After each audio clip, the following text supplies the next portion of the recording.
दोस्तों आज का हमारा वीडियो टॉपिक है टाइप्स ऑफ इलेक्ट्रिकल पैनल। ठीक है दोस्तों, आज हम जानेंगे कि हमारे जो इलेक्ट्रिकल पैनल कितने प्रकार के होते हैं।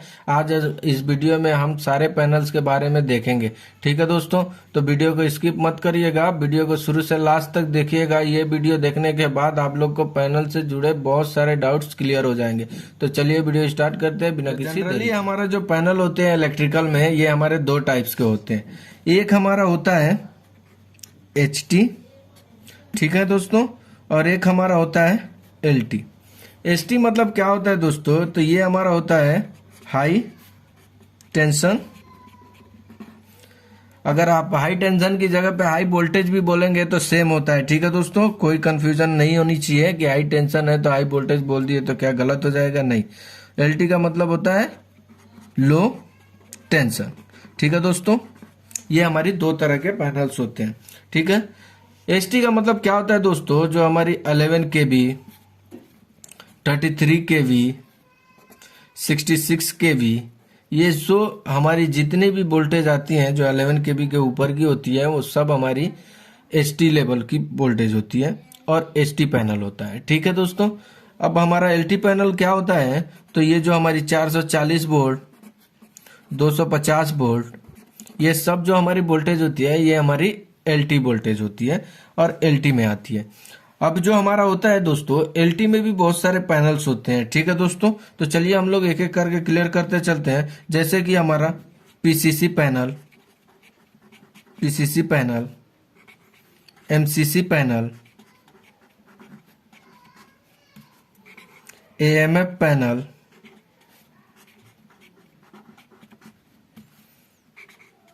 APFC panel, DG synchronous panel. ठीक है दोस्तों, ये PCC का मतलब क्या होता है, PCC का मतलब ये हमारा है पावर कंट्रोल सेंटर पैनल। ठीक है दोस्तों, MCC का मतलब है ये हमारा होता है मोटर कंट्रोल सेंटर। कंफ्यूज मत होइएगा दोस्तों, ठीक है। AMF का है ऑटो मेन फेल्यूर पैनल। ठीक है दोस्तों, ये APFC का मतलब होता है हमारा ऑटो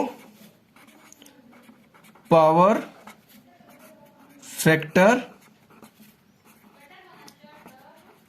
करेक्शन पैनल। ठीक है दोस्तों, और ये हमारा और अच्छे से हम लोग एक एक पैनल के बारे में हम लोग जान लेते हैं। दोस्तों अगर किसी भी पैनल के बारे में अगर फुल डिटेल की आपको वीडियो चाहिए तो मुझे कमेंट करिएगा, मैं आपके लिए एक फुल वीडियो बना दूंगा उस पैनल के बारे में। तो सबसे पहले हम लोग देख लेते हैं, ये जो हमारी पावर ट्रांसफार्मर है, ये हमारा एक पावर ट्रांसफार्मर है। ठीक है दोस्तों, इससे जो हमारी सप्लाई आउटगोइंग से निकलती है वो हमारी सप्लाई आ जाती है HT पैनल में। ठीक है दोस्तों, HT पैनल में। अब HT पैनल से जो हमारी सप्लाई निकलती है वो हमारी फिर आ जाती है, ये हमारा ट्रांसफार्मर है, ये हमारा स्टेप डाउन ट्रांसफार्मर है, यहां से आती है।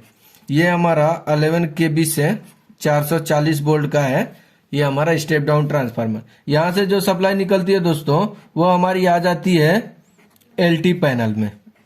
ठीक है, अब जो हमारी LT पैनल से जो हमारी सप्लाई निकलती है दोस्तों वो हमारे अलग अलग पैनल्स को फीड करती है। जैसे कि हम लोगों ने देखा, एक हमारा चला जाता है PCC में, एक हमारा हो जाता है MCC में, एक हमारा होता है APFC पैनल में, और एक हमारा होता है AMF पैनल में। ठीक है दोस्तों, अब ये जो हमारी PCC पैनल है यहीं से हमारी फीड कर जाती है दोस्तों लोड के लिए, जो हमारे DBs लगे होते हैं, जो हमारी DB होती है उसमें फीड कर जाती है। ठीक है, ये MCC पैनल क्या होता है दोस्तों कि हमारे इंडस्ट्री में बहुत सारे मोटर होते हैं, उस सारे मोटर को एक एक स्टार्टर लगाने के बजाय एक ही पैनल में हम लोग सारे मोटर का कंट्रोल कनेक्ट कर देते हैं, वो हमारा होता है MCC पैनल। ठीक है दोस्तों, ये एपीएफसी पैनल क्या होता है दोस्तों, जो हमारे इंडस्ट्री में होते हैं, जो पावर फैक्टर होते हैं, पावर फैक्टर खराब होता है, उसको ये एपीएफसी पैनल मेंटेन करता है। ठीक है दोस्तों, ये ऑटो में भी मेंटेन करता है और मैनुअली भी मेंटेन करता है। ऑटो अगर करके हम इस पैनल को रख देंगे तो ये अपने आप, जैसे हमारा पावर फैक्टर लो होएगा, ये अपने आप उसको मेंटेन कर देगा। और मैनुअली होगा तो हम लोगों को मैनुअली जाके एक एक कैपेसिटर को ऑन करके मेंटेन करना पड़ता है। ठीक है दोस्तों, ये जो हमारा होता है एमएफ पैनल, ये हमारा एक तरह का चेंज ओवर भी बोल सकते हैं। ठीक है दोस्तों, इसमें क्या होता है, जो हमारी सप्लाई आ रही है, इसको और अच्छे से समझ लेते हैं। तो एग्जांपल के लिए ये हमारी जो सप्लाई आ रही है, ये हमारी नॉर्मल सप्लाई है, ये हमारी नॉर्मल सप्लाई है। और इधर हमारी जो होती है दोस्तों, वो हमारी डीजी की सप्लाई होती है, जो डीजी सेट से निकल के आता है। एक हमारा इधर ऐसा स्विच लगा होता है। जैसे ही हमारा नॉर्मल सप्लाई फेल होता है तो एमएफ पैनल से इंडिकेशन मिल जाता है, डीजी को कमांड देने लगता है कि डीजी स्टार्ट हो जाए। जैसे हमारा डीजी स्टार्ट हो जाता है दोस्तों, ये हमारी सप्लाई डीजी से हो जाती है। पूरी जो भी सप्लाई हम दिए रहेंगे डीजी को, वो डीजी से लोड कनेक्ट हो जाएगा। फिर जैसे ही हमारा नॉर्मल सप्लाई आएगा, ये एमएफ पैनल में इंडिकेशन आएगा कि अब डीजी को बंद कर देना चाहिए। तो ये क्या करेगा दोस्तों, ये हमारे डीजी को ऑफ कर देगा, पावर सप्लाई को कट करेगा। कुछ टाइम के लिए डीजी अपने आप बिना लोड की चलेगी, उसके बाद से अपने आप बंद हो जाएगा। ये जो पैनल होता है दोस्तों, इसको हम लोग ऑटो और मैनुअली दोनों में ऑपरेट कर देते हैं। ठीक है दोस्तों, अब हम लोग देख लेते हैं कि ये जो हमारा डीजी सिंक्रोनस पैनल क्या होता है। ठीक है दोस्तों, तो जैसे हम लोग को हमारे इंडस्ट्री में जो होता है दोस्तों, ये हमारा एक डीजी है, ऐसे ही हमारा ये भी एक डीजी है। इधर एक से ज्यादा जहां डीजी होते हैं दोस्तों, वहां पे हमारा इंडस्ट्री में सिंक्रोनस पैनल का यूज करते हैं। ठीक है दोस्तों, ये हमारा एक ब्रेकर लगा है,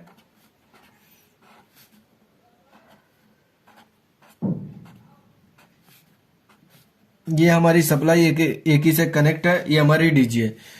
जैसे ही हमारी सप्लाई चली जाती है, वैसे ही क्या करेगा दोस्तों, ये हमारी जो डीजी है वो ऑन हो जाएगी। ये हमारी एक डीजी ऑन होती है।